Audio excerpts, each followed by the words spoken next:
Okay, this video is going to talk about the elimination kinetics and pharmacokinetics, and I'm going to focus primarily on renal elimination, but most of what I'm going to say here applies to both renal and hepatic elimination.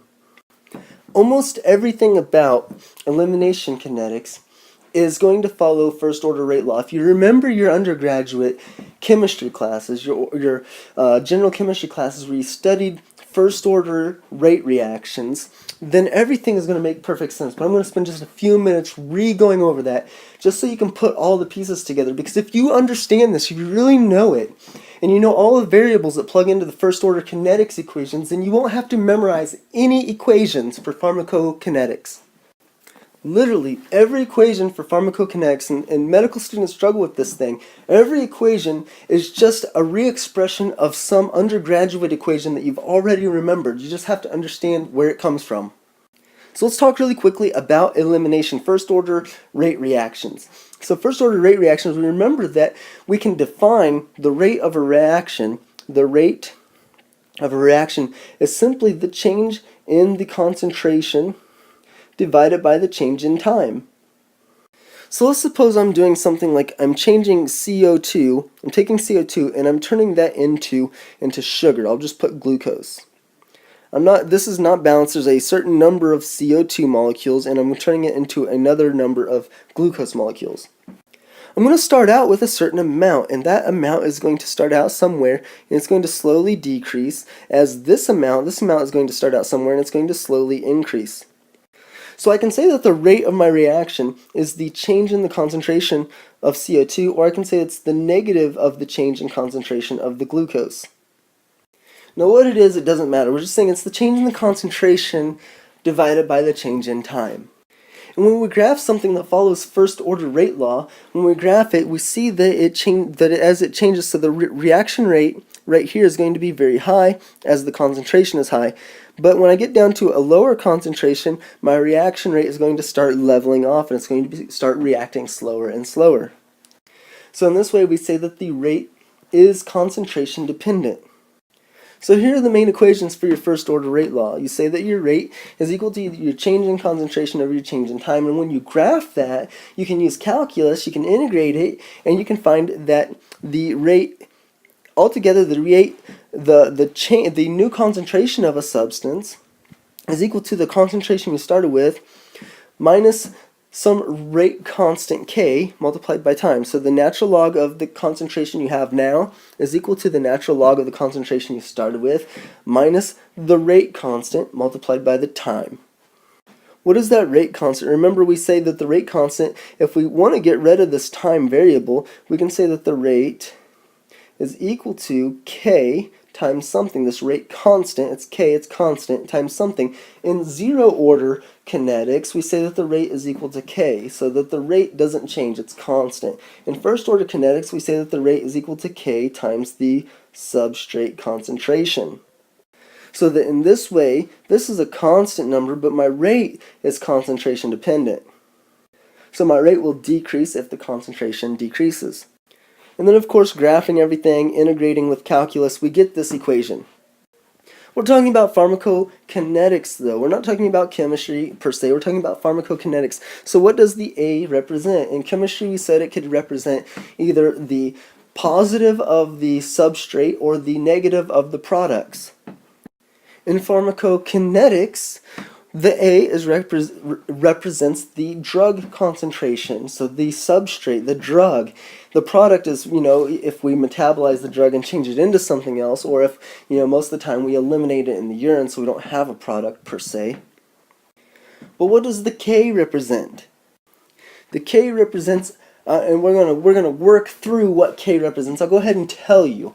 K is going to equal something called the clearance divided by the volume of distribution. That is what K actually represents. But we're going to work through that so you understand it. And so once you understand it, you'll never have to derive, you never have to memorize any other equations for pharmacokinetics. You just remember this one thing and everything will come out of that. Or you can remember this one thing and most things will come out of that.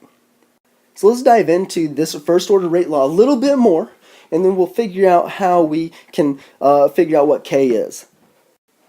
So we start off with this equation, the natural log of my concentration, my drug concentration, equals the starting concentration. So I gave that IV, really fast IV push of a drug, and that's the concentration in the blood. And so what concentration I have now is equal to that starting concentration minus K times the time, minus this rate constant times the time. Now I can reorder this equation so that the concentrations are both on the same side of the equation, and we can do a little bit of math. And remember that the natural log minus another natural log is equal to the natural logs divided. Then remember, we say whenever this time right here is equal to the half-life, then the concentration right here will equal half of the starting concentration. So A would equal 1/2 of A naught at the half-life. We just rewrite the equation like that if we wanted to find what the half-life was. But look, this variable will cancel out, and so we'd be left with the natural log of 1/2. The natural log of 1/2 is equal to negative K times the half-life. If we divide by negative K, we'd get this. Now remember that the negative of a natural log is equal to the reciprocal. So 1/2 becomes 2/1. And the natural log of 2, you'll remember, is 0.693. So that's where we get the equation for half-life. Half-life is always equal to 0.693 over the rate constant.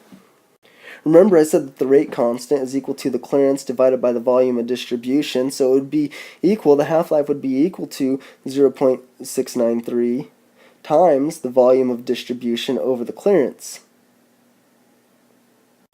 Because if I'm dividing by a fraction, it's the same as multiplying by the reciprocal. I'm going to throw in another concept. It's called concentration steady state. Now, I'm not going to explain exactly how we get to that right now, but we can say that if we went past 4 to 5 half-lives, we can assume that we're at a steady state concentration. Just keep that in mind. After you've went 4 to 5 half-lives, you can assume you're at a steady state concentration. We're going to come back to that thought.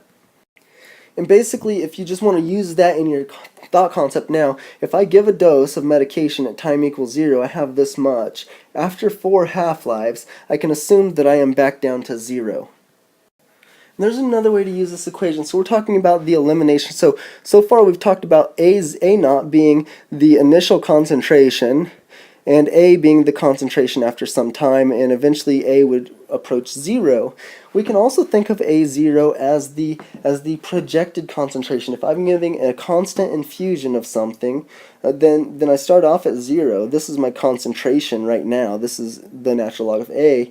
And then eventually I will come up to, as if I'm giving an infusion, then my body will clear out some of the medication as it's coming in, and the more that the more that comes in, the faster my body will work to clear it out, and eventually I'll approach the state where the amount leaving is equal to the amount coming in. So this is called the steady state concentration. And so we can use A naught to represent my target concentration as well. I'm going to show you how that works.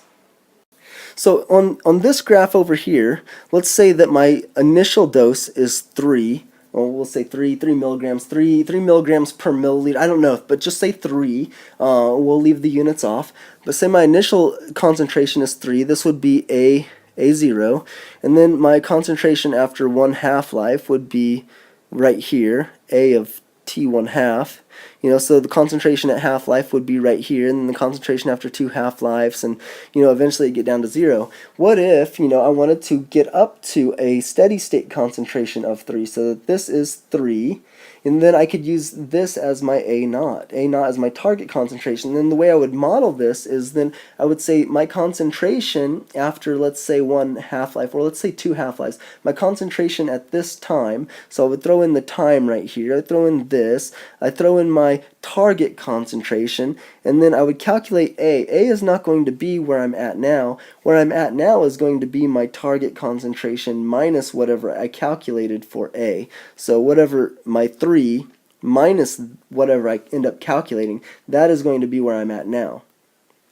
And that's how you can use that. And so let me give you more of an intuitive feel of what we're actually doing. So we're saying that, let's say we start off at concentration 0 and we're falling down to a steady state. That's basically what you're mapping out by using A0 by using A0 as your target concentration, that's literally what you're mapping out. It's saying if 0 is my concentration and then I go down into these negative numbers, my actual concentration at any given time is negative of that. So here I've graphed out what looks like a steady infusion. So I'm giving a steady, constant infusion of a drug via IV. And over time I measure the concentration of the drug in someone's plasma, and I can see that I have a half-life of 20 minutes. So at one half-life I'm right here, and I've come up to 1.5 milligrams. At 2 half-lives, 40 minutes, I've come up about halfway again. And at 3 half-lives, I've come up halfway again. Eventually, I come to the steady state concentration of 3. So let's ask the question, where would my concentration be at after 40 seconds? So I plug 40 in there. I've already put what the value of K is down here, so you can plug that in. But after 40 seconds, if I started out, and my goal, my target concentration is 3, then I would calculate the natural log of A here would have been 0.28739. Don't forget the negative on there. Now I want to make sure you understand what this actually means. The natural log of A is equal to negative 0.28739. That means that A is equal to the E to the negative 0.28739. So E, remember, E is a number that you can get by doing a specific calculation over and over into infinity, but it comes up and approaches 2.718282. So this is just, E algebraically is close to 2.718. So whenever I solve for what A actually is, A is 0.75. So after 40 seconds, I should be 0.75 away from my steady state concentration, which means I'm at 2.25, and you can see that from the graph. If I had the same rate, 0.0346, and I was starting at 3, and I was watching as no other dose is being administered, watching it go away, then at 40 seconds I would be at 0.75. So I've written here A is equal to 0.75, and that's basically all you need to know. And my concentration at that time would be 3 minus 0.75, or 2.25. So in my first order rate law, I know what A represents. It's the concentration of my drug at some time. I know what T represents. It's the time since I started the entire thing. And so what K represents?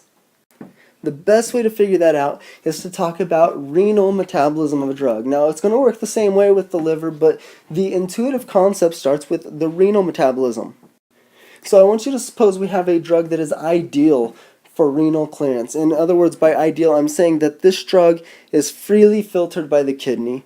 The drug is not secreted by the kidney, and it is not reabsorbed. In other words, if I was trying to calculate the GFR, I would be looking for something just like this. If you remember talking about the GFR calculations in your physiology class, I'm talking about a drug that would be perfect for calculating the GFR.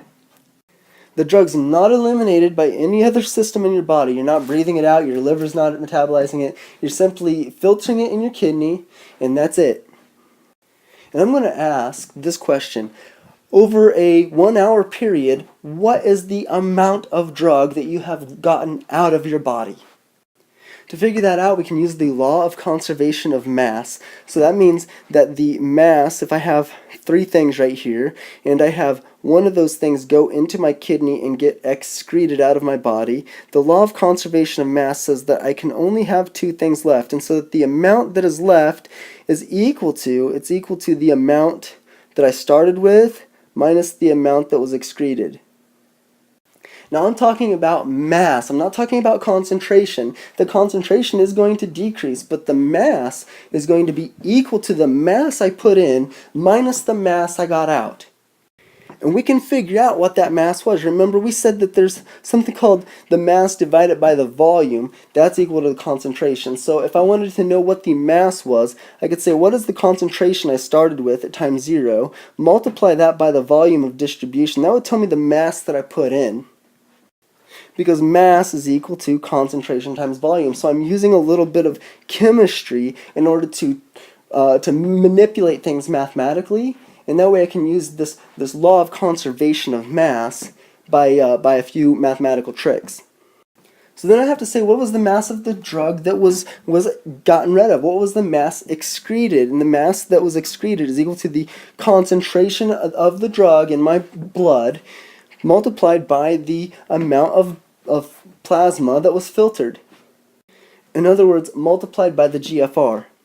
So my caveat on that is that GFR is a volume divided by time. It's not purely a volume. So really what this equation ends up being is the mass eliminated over the time it was eliminated is equal to the drug concentration times the GFR for that time. Or more literally, the mass eliminated is equal to the drug concentration times the GFR times time. Let me get a little bit more intuitive. Let's suppose that this is my blood, and inside that blood I have a whole bunch of particles of drugs. Let's suppose that this total volume is 1 liter, and in a certain amount of time, this 1 liter moves through the kidney, but my kidney doesn't filter all of it, it only filters 1/3 of it. So at that time, I've filtered 0.33 liters, 0.33 liters over a certain period of time. We'll say, a minute. I don't really know if that, but we'll say in 1 minute, I've filtered 0.33 liters. And so timesing that by a minute and multiplying it by the concentration of the drug, that tells me how much mass was eliminated. So here's the catch. When the filtration is the only thing impacting elimination, the clearance of a substance is equal to the GFR. So what do I mean by clearance? GFR is a volume, remember? So now if my clearance is equal to my GFR in a given situation, that means that the clearance is also a volume. So let's take that blood that went through the kidney, this plasma, and we'll say that the fraction that was filtered was right here. This was the fraction that was filtered. So if all of this was filtered, the drugs that were in it were completely removed from the body, but most of that fluid was added back into the body. The fluid wasn't lost. It was filtered out. The drugs were trapped inside of the kidney, inside of the tubule, but the fluid was moved back into my body, so I didn't really lose any fluid. So my clearance is saying that this is the volume of drug that was cleaned up. This is the volume that if I had that clearance in a certain amount of time, that is the volume that would have had all the drugs removed from it. Now, does that mean that I have this 0.33 liters of clean blood and the rest of it's dirty? No, it just means that the 0.33 liters was cleaned up. It was added back, and now all of this stuff diffuses back into here, but at a lower concentration. So my clearance is the volume of blood cleaned up in a certain amount of time. So when the drug is freely filtered, it's not secreted, it's not absorbed, it's not metabolized by any other thing in my body, by any other organ, in that situation, my clearance is equal to my GFR. And so I can replace the GFR with clearance of the drug. The drug eliminated is equal to the drug concentration times the clearance times time. And so you can see from that the units for clearance are volume over time. Usually it's liters over some amount of time. Liters would be volume. In fact, this is how we actually calculate GFR. We say that the GFR is approximately the same as the creatinine clearance. And so we can calculate the creatinine clearance by looking at how much creatinine is in the urine, how much creatinine is in the blood, and we can calculate or estimate the GFR from that. But here in this specific situation, we're talking about drugs alone. The drug eliminated equal to the drug concentration times the clearance of that drug multiplied by time. Now, I gave the situation and the example of using the GFR because that makes it more intuitively understandable. But what I want to explain now is no matter how the drug is removed, the volume of the drug that is cleaned up, the volume of blood that is cleaned up in a given amount of time, that is the clearance. That's what clearance is. Now let's go back and remind ourselves. the drug mass divided by the volume of distribution is going to tell me what the concentration of the drug is. So if I wanted to find out how much drug is eliminated, and I know what the dose was, and I know what my volume of distribution is, I can simply replace this term.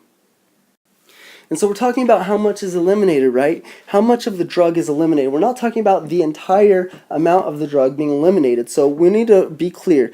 This is the drug, the mass of the drug that was administered. Let's say I injected somebody with 100 milligrams of a drug at time equals 0. It distributed all the way through the body, and so now my concentration is this starting concentration at time 0. The amount that's eliminated is equal to the change in that concentration divided by the volume of distribution. Now let me say that a different way. The change in the amount of drug is equal to the amount that's eliminated, right? And so that's the drug mass that we started with minus the drug mass at some time. So this is at time 0, this is at some other time. And when we divide that by the volume of distribution, that gives me the change of concentration. And so I can figure out how much mass was lost by using the change in concentration. So that change in concentration is going to equal the drug eliminated divided by the volume of distribution. So that's what I got here. Look, we've got the same equation. Drug eliminated over volume of distribution is equal to the change in concentration, right? So if I take the drug eliminated divided by the volume of distribution, as long as I multiply that by time, the change in time, then I have the change in the drug concentration over time. I have the rate. Remember, we said that the rate is equal to the change in concentration of A divided by the change in time. And what am I trying to do? I'm trying to get all this back to the rate law. I'm trying to get everything back to understand how everything plugs into the rate law. And so one thing I can do is I can multiply this up to the other side, and I have drug eliminated defined two different ways. I have it defined one way with volume of distribution. I have it defined another way with clearance. So you can see I put substitution in there. I'm substituting. And when I'm going to substitute, let me be very clear. I'm going to take this right here, and I'm going to move it up, and I'm going to substitute it in where it says drug eliminated. So now I have that the concentration of the drug times the clearance times time over the volume of distribution times time is equal to the change in the drug concentration over time. It's equal to the rate. And of course you can cancel. When you cancel, you get that the drug concentration times the clearance over the volume of distribution is going to equal the change in concentration over the change in time, which is going to equal the rate. In other words, if I just take this as the fraction, I've got this clearance of the drug time over the volume of distribution times the concentration. That's equal to the rate. What does this look like? This looks like rate is equal to K times the concentration. And so now we have filled in every variable in this first order reaction, first order elimination, in that the A is my drug concentration. That's intuitive. The T is the change of time. That's intuitive. The K is the clearance over the volume of distribution. We said that the clearance is the amount, the volume of the fluid that is cleaned up in a given period of time. So the rate of clearance, this is the clearance rate. You could put clear. The clearance rate is equal to the drug clearance over the volume of distribution multiplied by the drug concentration. Here's the take home. K is equal to the clearance over the volume of distribution. Remember that, because that alone will eliminate you needing to memorize hundreds of different, not hundreds, but many different equations. Why? Because you've already learned the first order reaction equation when you were in undergrad, or at least I assume you learned. I had to learn it, and so you've learned this already. So just plug in drug concentration, or sometimes it's just labeled as a C in most pharmacokinetic textbooks, a C, or you can put it as drug concentration, like that. That means drug concentration. And so everything else becomes really easy. You just replace your variables. There's my drug concentration at the current time. There's my drug concentration that I started with. This is K. It's the clearance over the volume of distribution. That's my time. If I wanted to know how much drugs I have in my system right now, given this equation, you remember I could take the natural log of the drug concentration right now over the starting drug concentration. drugs at time 0. Multiply that by negative kT, or let's move this over so I can show you. So that is going to equal negative of the clearance over the volume of distribution times T. And remember, I can take everything to the power of E. So the drug concentration right now over the drug concentration at time 0 is going to equal E times E to the clearance over the volume of distribution times time. And then I could say, well, I can multiply this part over. So the drug concentration right now would equal the drug concentration that I started with. Drugs at time 0 times E. E is raised to the power of the negative of the clearance over the volume of distribution times time. So I can always figure out what my drug concentration is at any time by knowing this equation. And you'll also know that this works for dosing as well, approaching a steady state. We'll talk more about a steady state in a little bit, but you just have to know that this equation will tell you everything. Most of the time, you're going to get questions concerning half-lives, though. So you might be given a half-life and ask what the volume of distribution is given a clearance or something like that. And so what you need to know is that your half-life, typically, you would say 0.693 over K, but now you're going to put 0.693 instead of over K. It's going to be over Cl divided by volume of distribution. And when you work that out, it ends up being this equation here. On USMLE, you will not be given a question where you have to use the natural log. I'll go ahead and tell you that. Then why am I stressing this equation? The reason I'm stressing this equation is because understanding this equation means you don't have to memorize a bunch of other equations. Now I can say that my rate of elimination is equal to K times the concentration, which means it's equal to the clearance over the volume of distribution times the concentration. You may be asked a question like that. What is your rate of elimination? And whenever the drug concentration is 100 milligrams per liter. The volume of distribution is total body water, and the clearance is 1 liter per hour. And here I have summarized everything. We start off with the question of what is rate. That's what the rate is. It's the change in concentration over the change in time. The rate can be modified, or you can find the rate constant by dividing the rate over the concentration at any given time, and it's always going to be a constant number. And then also this equation, the first order rate law, and then just being able to substitute in our pharmacologic variables. This represents almost everything you need to know. As far as a mathematical equation, we'll get into using math to figure out what concentration steady state is, and also looking at liver metabolism, which is going to use first order kinetics again, but it's going to use it a little bit different because it can change from first order to zero order, and I'll explain all of that also.